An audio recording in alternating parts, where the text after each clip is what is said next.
Hi friends, my name is Dhiraj Mishra. Today I will teach you SYJC Chapter 1 Commission, Brokerage and Discount. तो start करते हैं.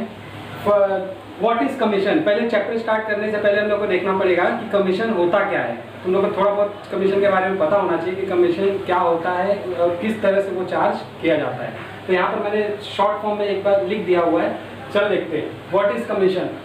When transaction like sale, purchase, etc. are done through some middleman, such middleman charge certain amount of transaction. That amount we charge on transaction is called commission. कोई भी वस्तु जब हम खरीदते हैं, ठीक है, लाइक जैसे अभी आप लोगों ने किया रहेगा, कोई भी गांव जाते हैं हम लोग ट्रेन का टिकट बुक करते हैं, ठीक है. तो जब हम वो टिकट किसी मिडलमैन के द्वारा जब हम बुक करवाते हैं तो उस टिकट के प्राइस पर जो टिकट का अमाउंट होता है उसके साथ साथ हमको एक्स्ट्रा अमाउंट भी पे करना पड़ता है एजेंट को. और वो जो एक्स्ट्रा अमाउंट हम एजेंट को पे करते हैं उसी को हम क्या कहते हैं, कमीशन. ठीक है. तो यहाँ पर वही मैंने यहाँ पर एक्सप्लेनेशन दिया हुआ है, सर्टेन अमाउंट ऑन ट्रांजेक्शन. ठीक है. तो जो भी ट्रांजेक्शन पर जो अमाउंट हम पे करते हैं उसी अमाउंट को हम लोग क्या कहते हैं, कमीशन. फॉर एग्जाम्पल, जैसे मैंने यहाँ पर एग्जाम्पल भी दिया है. मान लो अगर तुमने कोई भी चीज खरीदा 15,000 का, ठीक है, और उस पर तुम लोग को रेट ऑफ कमीशन है 5%.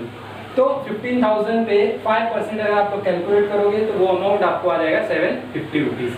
तो ये 750 रुपीज का जो अमाउंट है वो हमको एज अ कमीशन एजेंट को देना पड़ेगा. फिर देखते हैं ब्रोकरेज. What is brokerage. तो ब्रोकरेज देखिए क्या होता है. A broker is an agent brings together the buyer and seller for the purpose of purchase and sale, and on that transaction certain commission is charge by broker is known as brokerage.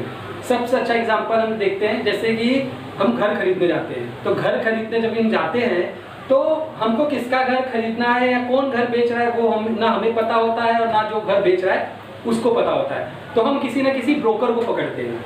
ठीक है. हम किसी न किसी broker को पकड़ते हैं. वो ब्रोकर का काम क्या होता है, जो बायर होता है और जो सेलर होता है उन दोनों को साथ मिलाने का वो काम करता है. ठीक है. तो साथ मिलाने का जब वो काम करता है और उस अभी साथ जब मिलाएगा तो उसके लिए हमारा डील कंफर्म हो जाएगा. मैं घर खरीदूंगा, सामने वाला घर बेच देगा. और उस जो ट्रांजेक्शन हुआ उस पर कुछ ना कुछ अमाउंट हमें पे करना पड़ता है. उसी अमाउंट को हम लोग क्या बोलते हैं, ब्रोकरेज कहते हैं. ठीक है. तो जैसे ब्रोकरेज समझा आप लोगों को. ठीक है. फिर उसके बाद डेल क्रेडिटरी कमीशन एक होता है. डेल क्रेडिटरी कमीशन का मतलब होता है एक्स्ट्रा.